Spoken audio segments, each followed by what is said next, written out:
الرجیم بسم اللہ الرحمن الرحیم الصلاۃ والسلام علیک یا سیدی یا رسول اللہ وعلی آلک وصحبک یا سیدی یا نبی اللہ رب اشرح لی صدری ویسر لی امری واحلل عقدۃ من لسانی یفقهوا قولی واجعل لی وزیرا من اہلی رب زدنی علما رب زدنی علما رب زدنی علما ربی یسر ولا تعسر وتمم بالخیر وبک نستعین اللہم اجرنی فی مصیبتی واخلف لی خیرا منہا اللہم صلی علی سیدنا مولانا محمد وعلی آلہ وصحبہ وبارک وسلم۔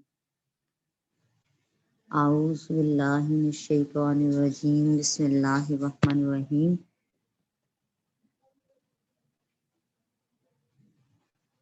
آج ہم نے سورہ آل عمران کی آیت نمبر 26 پڑھنی ہے۔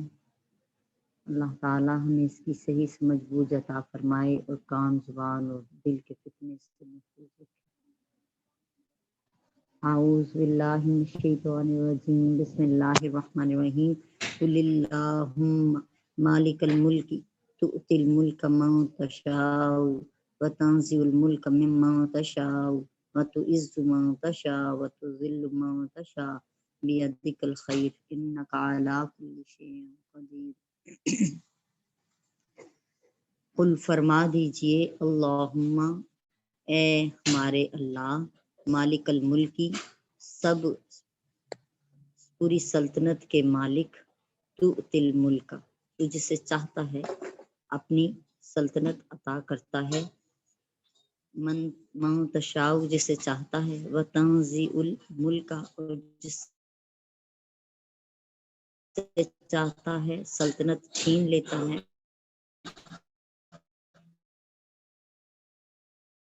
ممن تشاء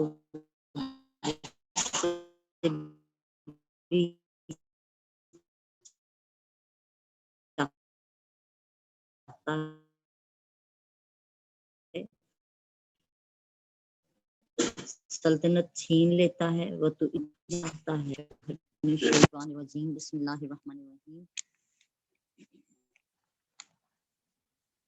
اللہ تعالیٰ ارشاد فرما رہے ہیں کہ اے محبوب صلی اللہ علیہ وآلہ وسلم آپ اس طرح عرض کیجئے کہ اللہ اے سلطنت کے مالک، تو جس کو چاہتا ہے اس سلطنت کی حکومت عطا فرماتا ہے، اور تو جس سے چاہتا ہے اس سلطنت کی حکومت چھین لیتا ہے، اور جسے چاہتا ہے عزت عطا فرماتا ہے، جسے چاہتا ہے ذلت عطا فرماتا ہے، اور تیرے ہی ہاتھ میں سب بھلائیاں ہیں اور تو ہر چیز پہ قادر ہے۔ اس سے پہلی آیتوں میں اللہ تعالیٰ نے فرمایا تھا کہ ان قریب کفار مغلوب ہوں گے۔ بظاہر ایسا ہونا ممکن نہیں تھا، نظر آ رہا تھا، لیکن کفار کی تعداد بہت زیادہ تھی اور دنیا کے اکثر و بیشتر ملکوں میں کافروں کی حکومت تھی۔ اس لیے اللہ تعالیٰ نے نبی کریم علیہ السلام سے فرمایا کہ آپ یہ دعا کریں، اے اللہ اے ملک کے مالک یعنی سلطنت کے مالک، تو جس کو چاہتا ہے سلطنت دیتا ہے اور جس سے چاہتا ہے سلطنت چھین لیتا ہے، یعنی سلطنت اور بادشاہی اللہ ہی کے اختیار میں ہے، اس پر بندوں کا اقتدار نہیں ہے، بندوں کا اختیار نہیں ہے۔ امام فخر الدین محمد بن زیاد دین اس آیت کے شان نزول میں لکھ رہے ہیں کہ جب نبی کریم علیہ السلام نے مکہ فتح کیا اور آپ نے اپنی امت سے روم کے اور فارس کے سلطنتوں کا وعدہ کیا، تو یہودیوں اور منافقوں نے کہا کہاں روم اور کہاں فارس کے ملک اور کہاں محمد صلی اللہ علیہ وآلہ وسلم، یہ بہت دور کی بات ہے۔ اور ایک روایت میں اس طرح ہے کہ جب غزوہ احزاب تھا، نبی کریم علیہ السلام نے خندق کھودنے کے لیے کہا اور ہر 10 آدمیوں کی جماعت کو 40 ہاتھ خندق کھودنے کا حکم دیا گیا۔ ہر 10 آدمیوں کی جماعت کو 40 ہاتھ خندق کھودنے کا حکم دیا گیا، تو خندق کھودتے ہوئے ایک ایسی چٹان آ گئی جو کسی بھی کدال اور پھاوڑے سے نہیں ٹوٹ رہی تھی۔ تب صحابہ نے حضرت سلمان فارسی کو نبی کریم علیہ السلام کے پاس بھیجا اور انہوں نے آ کر آپ کو بتایا۔ نبی کریم علیہ السلام نے حضرت سلمان کے ہاتھ سے کدال لے لیا اور چٹان پر ایک ضرب لگائی تو آپ کی ضرب سے چنگاریاں اڑی اور اندھیری رات میں بجلی کی طرح روشنی پیدا ہوئی۔ آپ نے نعرہ تکبیر بلند کیا، مسلمانوں نے بھی بلند آواز سے اللہ اکبر کہا۔ رسول اللہ صلی اللہ علیہ وآلہ وسلم نے فرمایا، اس روشنی میں مجھے ہیرا کے محلات نظر آئے ہیں۔ پھر آپ نے دوسری ضرب لگائی تو فرمایا، اس کی روشنی میں مجھے روم کے محلات نظر آئے ہیں۔ پھر تیسری ضرب لگائی تو اس رات نظر آئے ہیں۔ مجھے جبریل علیہ السلام نے آ کر خبر دی ہے کہ میری امت ان تمام ملکوں پر قابض اور غالب ہوگی، سو تمہیں خوشخبری ہو۔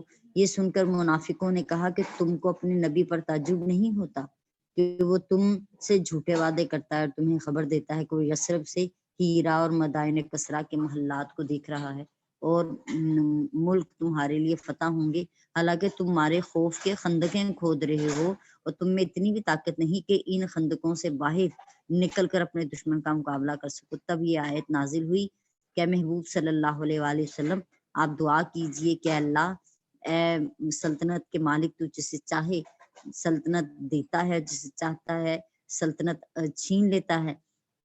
حسن بصری رحمۃ اللہ علیہ فرماتے ہیں کہ اللہ تعالیٰ نے نبی کریم علیہ السلام کو یہ حکم دیا کہ آپ یہ دعا کریں کہ اللہ آپ کو فارس اور روم کے ملکوں پر غلبہ عطا فرمائے، اور اللہ تعالیٰ کا یہ حکم دینا اس بات کی دلیل ہے کہ اللہ تعالیٰ آپ کی یہ دعا قبول فرمائیں گے۔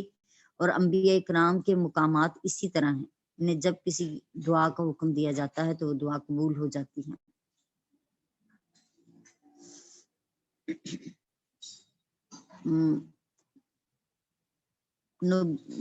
سلطنت سے مراد نبوت بھی ہو سکتی ہے، کیونکہ تفصیل یہ ہے کہ علماء ربانیین کی مخلوقات کے باطن پر حکومت ہوتی ہے اور بادشاہوں کی مخلوق کے ظاہر پر حکومت ہوتی ہے۔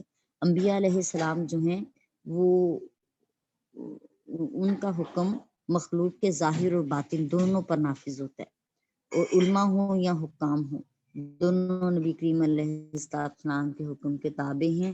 اس سے یہ پتہ چلتا ہے کہ نبوت کی جو سلطنت ہے وہ بادشاہوں پر بھی ہے اور علماء کرام پر بھی ہے اور سب مخلوقات پر ہے، سب مخلوق پر بھی ہے۔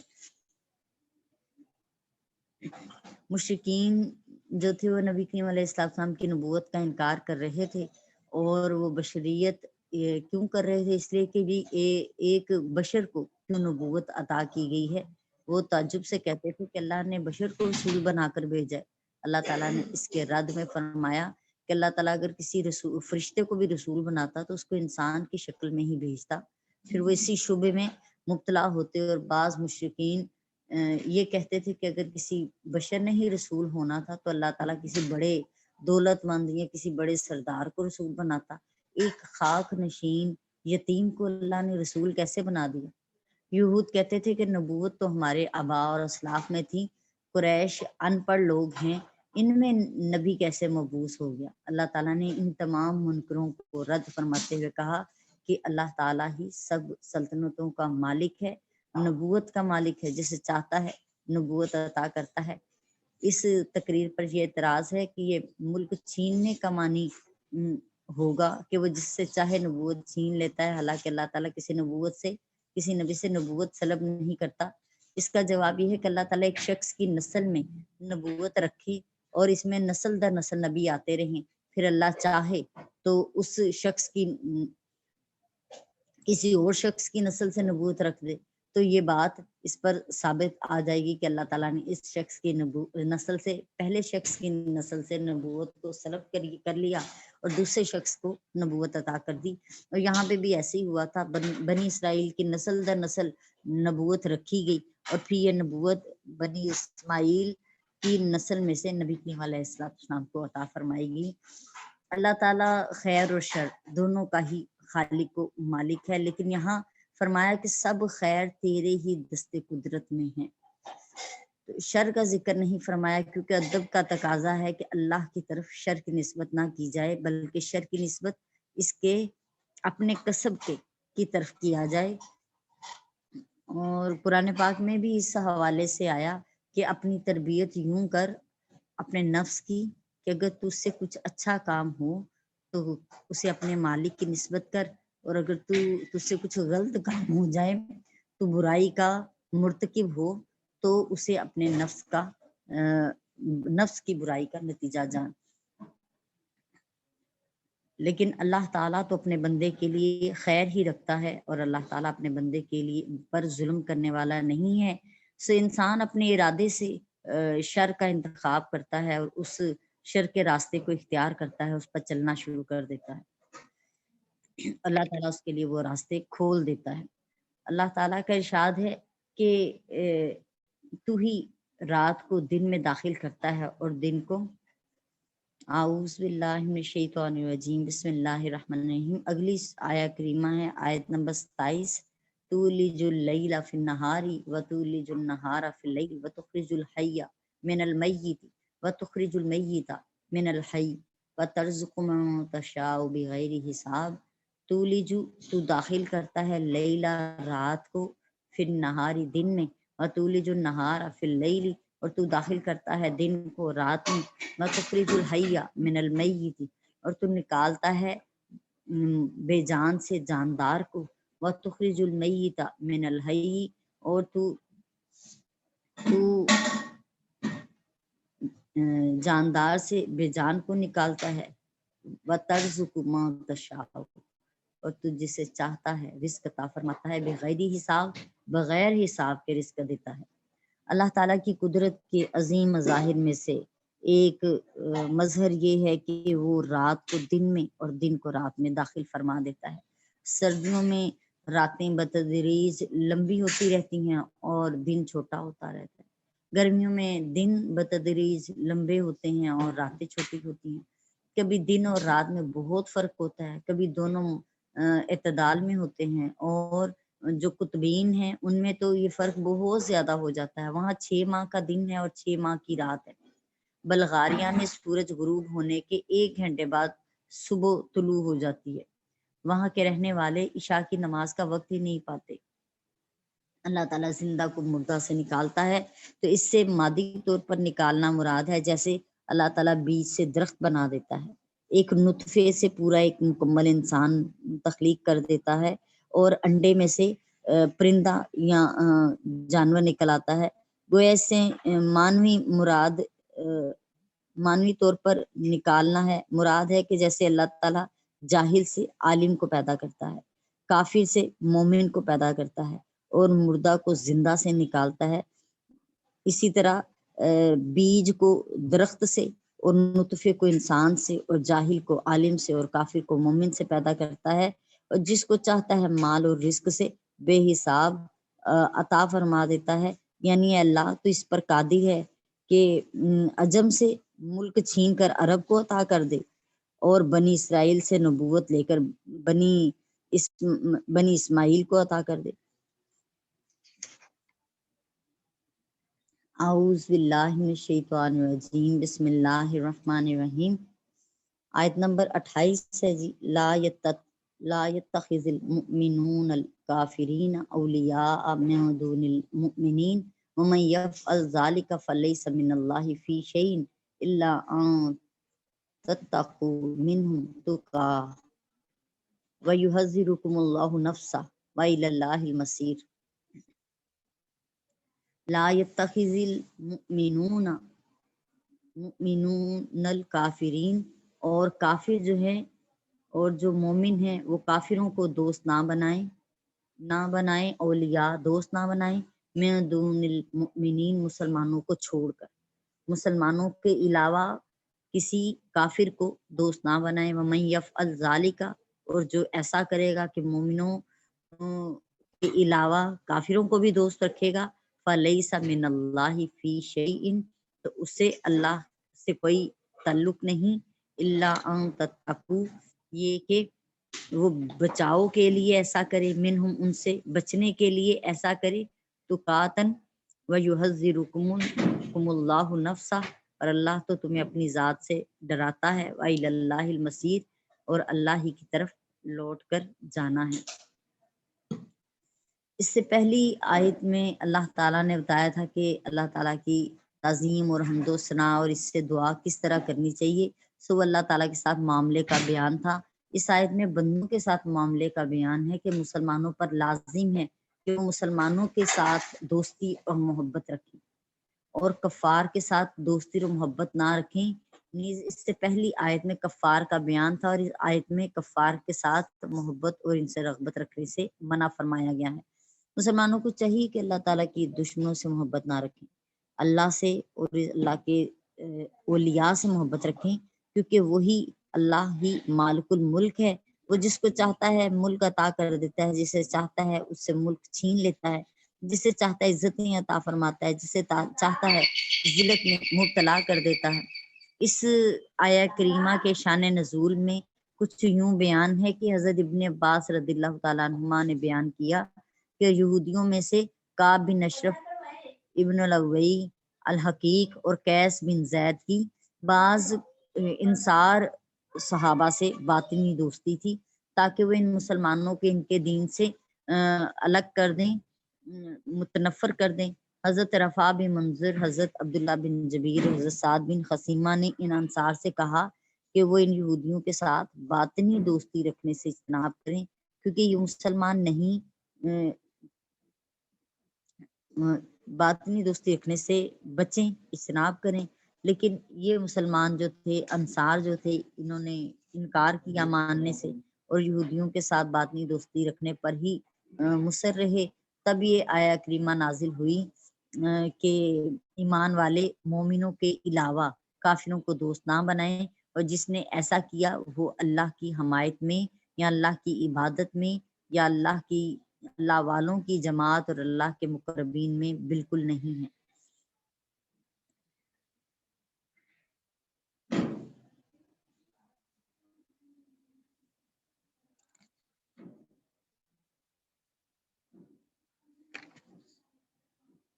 یہ جامع البیان میں جی اس کا آیا ہے تذکرہ، اور جو بخاری شریف میں شان نزول بیان ہوا ہے وہ بھی آپ کو بتا دیتے ہیں کہ حضرت علی کرم اللہ وجہ الکریم بیان کرتے ہیں کہ نبی کریم علیہ السلام نے مجھے، حضرت زبیر اور حضرت مقدار بن اسود کو بھیجا اور فرمایا روزہ خاخ، یہ مکہ اور مدینہ کے درمیان ایک مقام ہے روزہ خاخ، تو وہاں ایک عورت سفر کر رہی ہوگی، اس کے پاس ایک خط ہوگا، اس سے وہ خط لے لو۔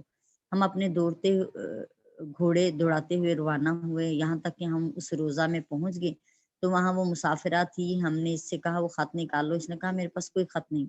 ہم نے کہا وہ خط نکالو ورنہ تمہارے کپڑے اتار دیے جائیں گے۔ تب اس نے بالوں کے گچھوں میں سے وہ خط نکالا۔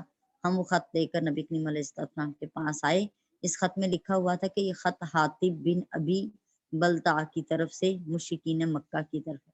اس خط میں حضرت حاطب نے مکہ کے مشرکوں کو رسول اللہ صلی اللہ علیہ وسلم کے بعض اقدامات کی خبر دی تھی۔ نبی کریم علیہ السلام فرمایا ہے حاطب یہ کیا معاملہ ہے؟ انہوں نے کہا یا رسول اللہ صلی اللہ علیہ وسلم، میرے بارے میں فیصلہ کرنے میں جلدی نہ کریں، میں قریش کے رشتہ داروں میں سے نہیں ہوں، میں ان سے مل جل کر رہنے والا ہوں۔ آپ کے ساتھ جو مہاجرین ہیں ان کی مکہ والوں کے ساتھ رشتہ داریاں ہیں، جس کی وجہ سے وہ مکہ میں اپنے رشتہ داروں اور اموال کی حفاظت کر لیں گے۔ تو میں نے یہ چاہا کہ جب مکہ والوں کے ساتھ میری کوئی رشتہ داری نہیں تو میں ان پر کوئی احسان کر دوں، اور اس احسان کی وجہ سے وہ میرے رشتہ داروں کی حفاظت کریں۔ میں نے یہ عمل کسی کفر یا ارتداد یا اسلام کے بعد کفر کو پسند کرنے کی وجہ سے نہیں کیا۔ نبی کریم علیہ السلام نے فرمایا اس نے تم سے سچ کہا ہے۔ حضرت عمر رضی اللہ تعالیٰ عنہ نے کہا کہ یا رسول اللہ صلی اللہ علیہ وسلم، مجھے اجازت دیجیے تاکہ میں اس منافق کی گردن اڑا دوں۔ آپ نے فرمایا یہ شخص بدر میں حاضر ہو چکا ہے، تمہیں کیا پتا کہ بے شک اللہ اہل بدر کی طرف متوجہ ہوا اور فرمایا کہ تم جو چاہو کرو، میں نے تمہیں بخش دیا۔ یعنی ان کو یہ سعادت دی گئی تھی کہ وہ جو بھی بدر میں جتنے حاضر ہوئے تھے ان سب کی عام معافی کا اعلان تھا۔ اس آیت میں کفار کے ساتھ دوستی سے منع فرمایا گیا، دوستی کے جس کے لیے لفظ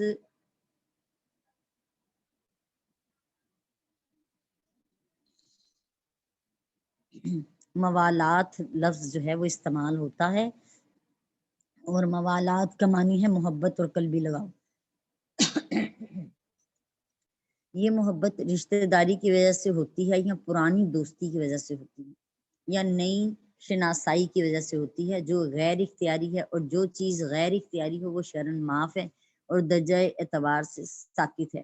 اس لیے یہاں نفس محبت سے ممانت مراد نہیں ہے، بلکہ انسان محبت کی بنا پر جو معاملہ اپنے محبوب کے ساتھ کرتا ہے اور محبت کے جن تقاضوں پر عمل کرتا ہے، ان معاملات اور تقاضوں پر عمل کرنے سے ممانت مراد ہے۔ مثلا محبوب کی تعظیم اور تکریم کرنا، محبوب کے حکم کو باقی احکامات پر ترجیح دینا اور اس کی تعریف و توصیف کرنا، اس کا بکثرت ذکر کرنا، اس کی رضا جوئی کو حاصل کرنے کی کوشش کرنا۔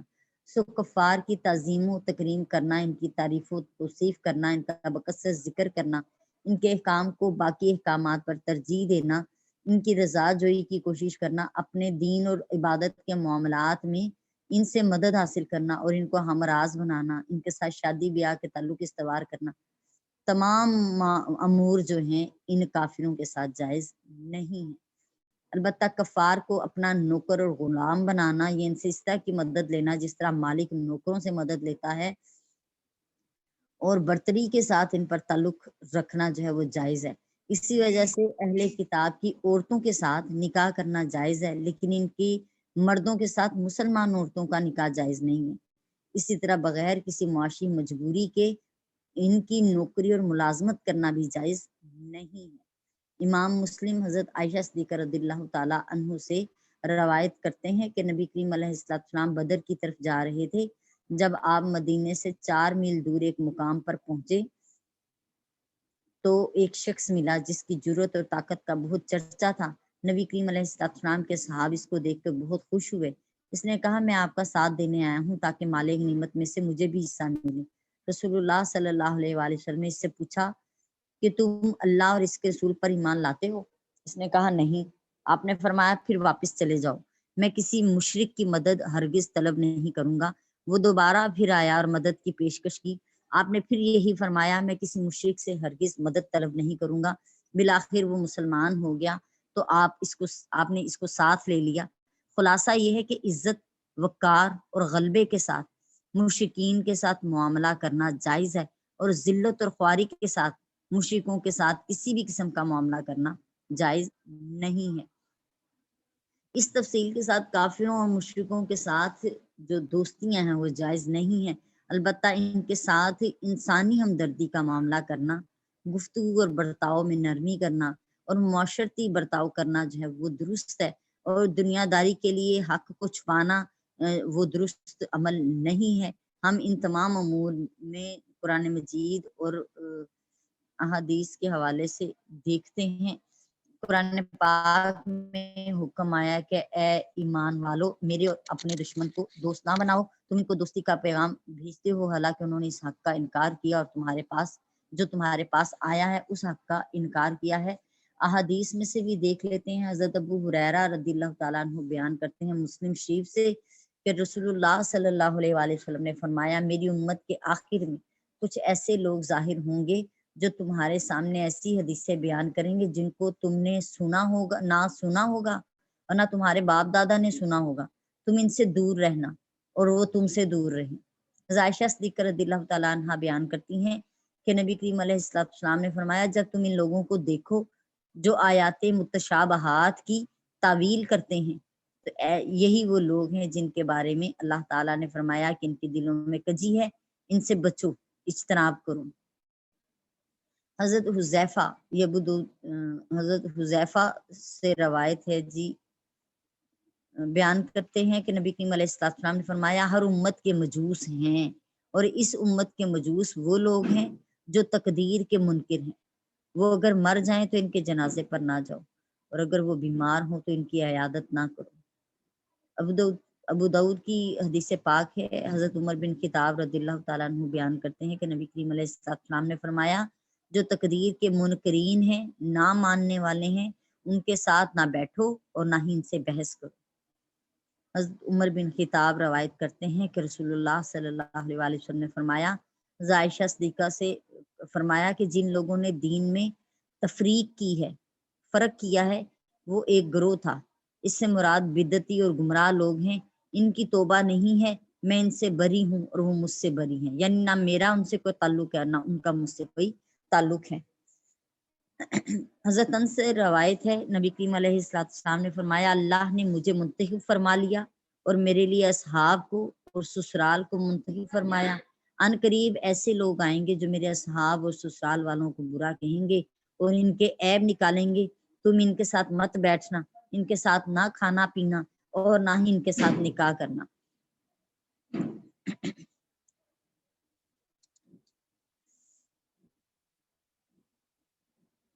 اللہ تعالیٰ عز و جل نے حضرت یوشع بن نون کی طرف وحی کی کہ میں تمہاری قوم میں سے 1,40,000 نیکوکاروں کو اور 60,000 بدکاروں کو ہلاک کرنے والا ہوں۔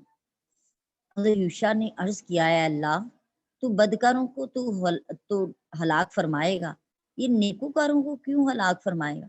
اللہ تعالیٰ نے فرمایا وہ بدکاروں کے پاس جاتے تھے، ان کے ساتھ کھاتے پیتے تھے اور اللہ کی غضب کی وجہ سے ان پر غضبناک نہیں ہوتے تھے، یعنی ان کو برائی سے روکتے نہیں تھے، اس وجہ سے انہوں نیکوکاروں کو بھی اللہ تعالیٰ جو ہے وہ ہلاک فرمائے گا۔ اللہ اپنی پناہ میں رکھے۔ کفار اور بد عقیدہ لوگوں کے ساتھ محبت اور دوستی کے ساتھ تعلقات قائم رکھنا اور ان کی تعظیم و تکریم کرنا مطلقاً حرام اور ممنوع ہے۔ البتہ جو غیر حربی کافر ہیں، یعنی ایسے کافر جو مسلمانوں کے ساتھ جنگ کرنے کو تیار نہیں ہے یا بد عقیدہ لوگوں کے ساتھ انسانی ہمدردی کے جذبے سے نیکی و صلہ رحمی کرنا جائز ہے، جیسے سورہ ممتحنہ میں آیت نمبر 8 ہے، اللہ تعالیٰ تمہیں ان لوگوں کے ساتھ نیکی اور عدل کرنے سے نہیں روکتا جنہوں نے تم سے دین میں جنگ نہیں کی اور تمہیں تمہارے گھروں سے نہیں نکالا، بے شک اللہ تعالیٰ انصاف کرنے والوں کو پسند نہیں کرتا۔ حضرت اسما بنت ابو بکر رضی اللہ تعالیٰ عنہ آئیں نبی کریم علیہ السلام کے